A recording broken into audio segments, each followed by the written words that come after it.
Oke, semuanya balik lagi, sehat terus dan lancar juga kegiatannya. Teman-teman, mengenai ijazah Mas Gibran yang dipermasalahkan oleh Roy Suryo CS, terutama Roy Suryo.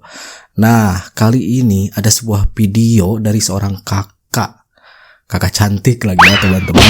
Pernah berkuliah di Singapura. Jadi menjelaskan bagaimana jenjang, prosesnya, kemudian gelarnya seperti apa ya. Yang memang ini sekaligus menangkis tuduhan-tuduhan Roy Suryo terhadap Mas Gibran. Yang dimana Roy Suryo itu mengatakan bahwa ijazah Mas Gibran bodonglah, tidak adalah, belilah, dan yang lainnya. Pokoknya negatif terus Roy Suryo kalau ke Mas Gibran. Kemudian ke Pak Jokowi juga, ke keluarganya intinya teman-teman. Jadi memang ini dijelaskan secara detail, makanya kita harus perhatikan secara seksama ya penjelasan dari kakak cantik ini mengenai pendidikan di Singapura. Ya, tanggapan saya memang saya terus terang sepakat apa yang disampaikan oleh Pak Subhan ya selaku penggugat ijazah yang sekarang ada di Pengadilan Negeri Jakarta Pusat. Karena apa? Karena memang bermasalah. Ya, terus terang saja. Jadi SMA-nya kan dia bilang dulu, itu sempat ada beberapa organisasi mengatakan SMA-nya di Santo Yosef, Solo. Tapi kan kemarin kepala sekolah Santo Yosef, Bruder Darmawan itu sudah mengatakan bahwa dia tidak pernah sekolah di situ. Lah ini kan jadi pertanyaan. Terus di mana sekolahnya? Terus katanya dia sekolahnya ada di Orchard Park Secondary School, OPS yang Singapura. Tapi itu hanya 2 tahun. Dan tidak ada muncul sekalipun ijazahnya. Seseorang mencalonkan diri menjadi presiden dengan ijazah palsu, itu kira-kira perbuatan mulia atau tercela? Seseorang yang pakai ijazah yang sebenarnya tidak setara SMA tapi tetap bisa nyalon jadi calon wakil presiden, itu mulia atau tercela? Artinya terjadi kumulasi alasan yang bisa dijadikan dasar untuk melakukan pemakzulan. Dan ketika ada seseorang yang memfitnah, menuduh tanpa ada bukti atau dasar yang kuat, itu juga perbuatan tercela ya teman-teman. Langsung dari IAS Singapura, aku mau nunjukin satu hal nih. Tadinya di pintu masuk itu dipasang foto beberapa alumni yang terkenal, salah satunya Mas Gibran. Ini tadinya di pintu masuk di jalan yang besar-besar ini dipasang foto-foto alumni yang cukup terkenal lah. Salah satunya itu ya Mas Gibran. Tapi karena sekarang sudah manajemen baru, terus juga kampusnya sudah dipoles sedemikian rupa, jadi ternyata beberapa hal memang diubah. Salah satunya foto-foto alumni udah nggak ada lagi nih dipasang di sini. Nah, soal perdebatan kenapa kuliahnya di Singapura tapi ijazahnya dari Inggris, ini alasannya. Karena MDIS itu bekerja sama beberapa universitas lain di luar negeri. Jadi, walaupun kami kuliah di Singapura, ijazah kami dikeluarkan langsung dari universitas ini, tergantung jurusannya apa. Oh itu foto Mas Gibran ketika wisuda ya dipajang teman-teman. Karena orang-orang yang terkenal dipajang di sana. Mas Gibran kan sekarang jadi wapres teman-teman. Banyak yang salah paham soal ijazah kampus swasta di Singapura. Bahkan ada yang bilang gampang bikin ijazah palsu. Padahal Singapura itu salah satu negara yang paling ketat soal pendidikan. Nah, aku bakal jelasin cukup panjang. Mohon disimak ya. Kita mesti paham basicnya dulu. Sistem pendidikan Indonesia dan Singapura itu beda. Karena memang Singapura jajahan Inggris. Kalau di Indonesia jelas. Jenjang pendidikannya itu SD, SMP, SMA. SD 6 tahun, SMP 3 tahun, SMA 3 tahun, di total 12 tahun. Tapi kalau di Singapura agak beda nih. Jadi kalau di Singapura itu ada yang namanya primary school 6 tahun. Kemudian selanjutnya pas primary school itu ada tes yang namanya PSLE test. Di situ untuk ngebedain antara kita akan masuk secondary school yang express atau secondary school yang biasa. Kalau secondary school yang express itu 4 tahun. Dari situ aja udah beda ya. SMP SMA 6 tahun, tapi di sini di Singapura secondary school express itu 4 tahun. Kalau secondary school yang biasa itu 4 plus 1 tahun, jadi total 5 tahun. Yang jalur biasa pun aja udah beda, bukan 6 tahun tapi 5 tahun. Di situ udah jelas bedanya kan. Nah, anggaplah masuk ke secondary school yang express, cuma 4 tahun masa belajarnya. Di situ nanti ada tes lagi. Apakah di Secondary Express itu kita bisa lanjut ke Junior College yang masa belajarnya cuma 2 tahun, atau lanjut ke Politeknik yang masa belajarnya 3 tahun? Kalau masuk ke Junior College itu akan mempermudah untuk masuk ke university. Nah, universitas negeri di Singapura itu sedikit banget. Antara lain kayak NTU, NUS, SMU, SUSS, dan beberapa lah, bisa di googling sendiri nanti. Nah, kemudian yang masuknya Politeknik itu setingkat diploma ya. Biasanya masuknya itu nanti ke university private, ke kampus swasta. Nah, kampus swasta di Singapura ada banyak banget. Dari yang model ruko-ruko atau kampusnya di mall, bahkan sampai ada yang punya gedung sendiri. Nggak jarang mahasiswa asing dari luar Singapura yang mau pindah pendidikannya ke Singapura, mereka pindah itu sejak lulus SMP. Kenapa? Karena kalau lulus SMP akan lebih mudah buat mereka untuk ikut ujian O-level. Jadi mereka bisa dapat kesempatan untuk masuk ke junior college. Dibandingkan mereka yang baru masuk setelah lulus SMA, itu biasanya hitungannya udah telat. Pasti nanti akan ada gap umur dengan teman-temannya. Begitu ya. Nah, biasanya yang lulusan SMP ini begitu masuk ke Singapura akan ada kelas penyetaraan dulu, kelas persiapan buat masuk ke ujian O-level itu yang buat masuk junior college. Kalau misalnya lolos ya bisa lanjut ke junior college dan lanjut ke universitas negeri di Singapura. Kalau enggak ya berarti dia akan masuk ke politeknik dan masuknya ke private university atau universitas swasta. Dan perlu digarisbawahi, kampus swasta di Singapura itu nggak bisa sembarangan ngasih ijazah. Nggak bisa sembarangan. Jadi sistem pendidikan di Singapura itu ketat banget. Di sini tuh diawasi sama CPA. CPA itu Committee for Private Education dan punya lisensi EduTrust. Jadi jangankan masalah ijazah ya, masalah presensi, kehadiran di kelas aja tuh ketat banget. Apalagi kalau mahasiswa asing yang datang ke Singapura pakai student visa atau student pass, itu kan tujuannya memang untuk belajar.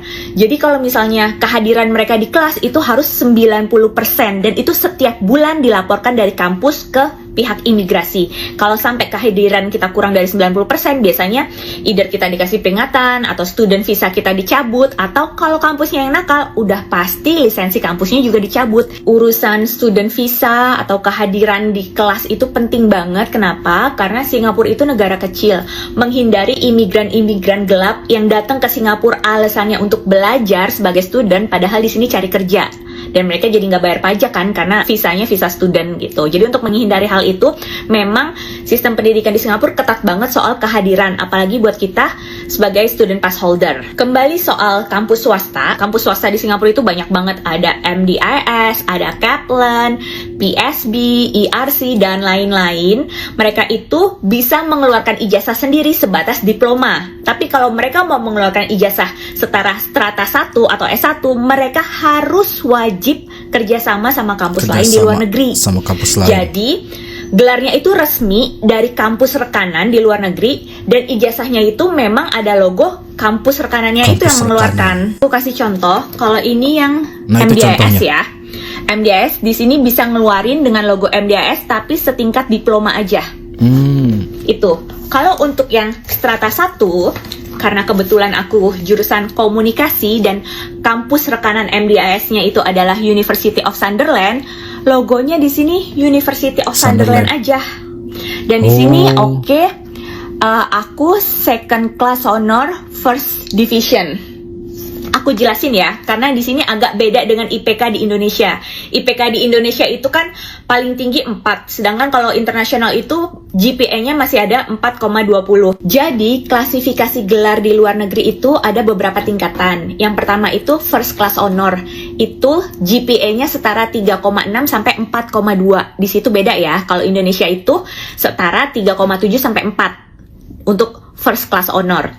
Yang kedua itu ada second class honor grade 1 atau upper second. Itu GPA-nya setara 3,08 sampai 3,67. Kalau sistem IPK di Indonesia itu setara 3,3 sampai 3,6. Nah, yang ketiga itu second class honor grade 2 atau lower second. Kalau GPA-nya itu setingkat 2,48 sampai 3,07. Kalau versi IPK Indonesia itu setara 2,7 sampai 3,2. Kemudian yang terakhir itu sekedar pass. itu GPA-nya 2 sampai 2,47, kalau IPK Indonesia itu setara 2 sampai 2,6. Nah, soal gelar nih, untuk pendidikan setara strata 1 di luar negeri itu yang umum adalah BA dan BSc. BA itu Bachelor of Arts untuk ilmu-ilmu terapan kayak seni, kemudian komunikasi, arts itu gelarnya BA. Kemudian BS atau BSc, Bachelor of Science untuk ilmu-ilmu pasti, contoh matematika, fisika, kimia, itu gelarnya dapat BS atau BSc. Itu tergantung kampusnya ya, bisa pakai gelar BS atau BSc. Nah, kemudian kalau jurusan marketing gelarnya apa ya? Nah, ini juga tergantung kampusnya. Jadi marketing itu terbagi jadi 2. Marketing yang lebih ke strategi, lebih ke komunikasi, itu dia gelarnya BA, Bachelor of Arts. Tapi marketing yang lebih ke ekonomi, statistik, atau ilmu-ilmu pastinya itu lebih ke Bachelor of Science. Nah, untuk kita tahu kampus itu gelarnya BA atau BSc, tinggal dibuka website kampusnya. Jadi hampir semua kampus yang punya website itu tinggal dibuka, di situ nanti ada modulnya. Karena orang kalau mau kuliah, mau daftar, mereka akan cari tahu dulu kan nanti akan belajar apa. Nah, biasanya di situ dicantumin, oh jurusan marketing di Universitas Bradford misalnya, lulusannya akan mendapat gelar Bachelor of Science karena modul pembelajarannya ini loh. Jadi daripada bergosip, buka aja website kampusnya. Lihat sendiri modul yang dipelajari apa. Untuk kampus MDIS sendiri, MDIS itu adalah salah satu kampus tertua swasta di Singapura. Karena zaman dulu belum banyak kampus swasta di Singapura. Keunggulannya adalah dia punya gedung sendiri. Karena nggak semua kampus swasta punya gedung sendiri. Dan ingat, catat, nggak semua universitas swasta di Singapura punya gedung sendiri, apalagi punya asrama mahasiswanya sendiri, kayak gitu. Nah, bisa terbukti dari tahun 1952 sampai sekarang MDIS tetap berdiri, itu berarti kredibel dan tidak menyalahi aturan. Jadi nggak mungkin yang namanya MDIS itu mengeluarkan ijazah palsu. Apalagi sistem pendidikan di Singapura kan ketat banget tuh. Soal aksen dan logat orang dalam berbahasa Inggris itu beda-beda. Karena pertama, nggak semua orang beruntung untuk bisa sekolah di sekolah internasional yang bisa belajar langsung American accent atau British accent. Yang kedua, jangankan bahasa Inggris yang bahasa kedua gitu. Kita aja yang lahir dan besar di Indonesia, punya bapak dan ibu Indonesia, logat kita macam-macam. Kita sering dengar kan ada orang berbahasa Indonesia dengan logat Jawa, logat Batak, logat Makassar. Bahkan kita tuh bisa bedain kalau bahasa Indonesia orang itu tuh logat Timur. Jadi jangankan yang bahasa Inggris yang bukan bahasa kita sendiri gitu, bahasa Indonesia aja logatnya macam-macam. Jadi stop menghujat orang cuma gara-gara perbedaan cara berbahasanya, perbedaan cara berbicaranya, apalagi menghujat seseorang karena jenjang pendidikannya yang kita sendiri nggak tahu kalau ternyata memang ada perbedaan sistem. Jadi kalau ada tuduhan atau gosip-gosip soal ijazah dari Singapura itu palsu, mohon di cross check dulu. Karena Singapura itu ketat banget soal sistem pendidikannya. Apalagi di sini yang namanya korupsi atau suap itu tuh hampir nggak mungkin karena hukumnya seketat itu. Jadi sebelum kita bersuara, ada baiknya kita cari tahu dulu, cari informasi yang kredibel, barulah kita menyampaikan. Dan nggak perlu ngotot, nggak perlu ngegas, karena orang berpendidikan biasanya tenang. Jadi segitu dulu penjelasan dari saya. Kurang lebihnya mohon maaf. Nah itu ya teman-teman. Tadi Mbak ini nggak satu kali nyebut bahwa sistem pendidikan di Singapura itu ketat ya, lebih dari satu kali. Jadi menegaskan atau menekankan kembali sistem pendidikannya seperti apa. Dijelasin ya dari mulai tadi kayak primary, secondary, kemudian mau pilih yang mana, ada yang 4 tahun, ada yang beberapa tahun gitu kan. Dijelaskan secara detail teman-teman. Dan untuk Mbaknya terima kasih banyak atas informasinya ya. Jadi kita lebih tahu dan kita mendapatkan informasi yang fresh, kemudian kredibel dari Mbak ini teman-teman. Dan kita bantu Mbaknya untuk memperluas informasi ini ya.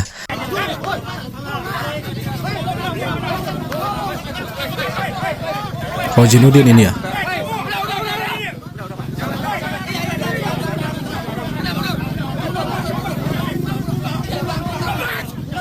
Ngamuk teman-teman.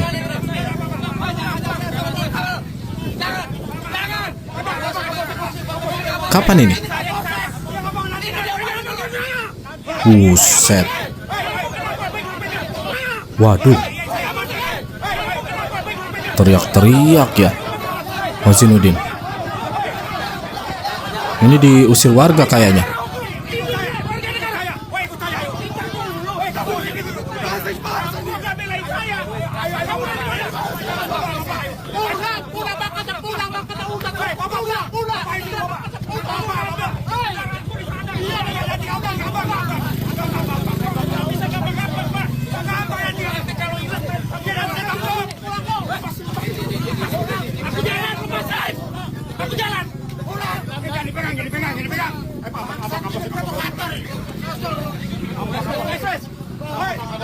Udah dibantu sama polisi malah teriak-teriak terus ini Hozinuddin. Nah itu ya, jadi memang udah banyak jawaban mengenai ijazah Mas Gibran ataupun pendidikannya. Banyak jawaban terhadap apa yang dituduhkan oleh Roy Suryo CS kepada Mas Gibran, teman-teman. Memang dari dulu itu Mas Gibran ataupun Pak Jokowi itu dipersoalkan oleh Roy Suryo. Ini kan bukan kali pertama ijazah Mas Gibran dipermasalahkan. Ketika jadi wali kota juga itu kan dipermasalahkan ijazahnya. Kemudian lanjut ke Pak Jokowi mengenai isu yang lain, kemudian isu ijazah Pak Jokowi. Dan sekarang balik lagi ke Mas Gibran, isunya ijazah lagi, teman-teman. Orangnya ya itu lagi.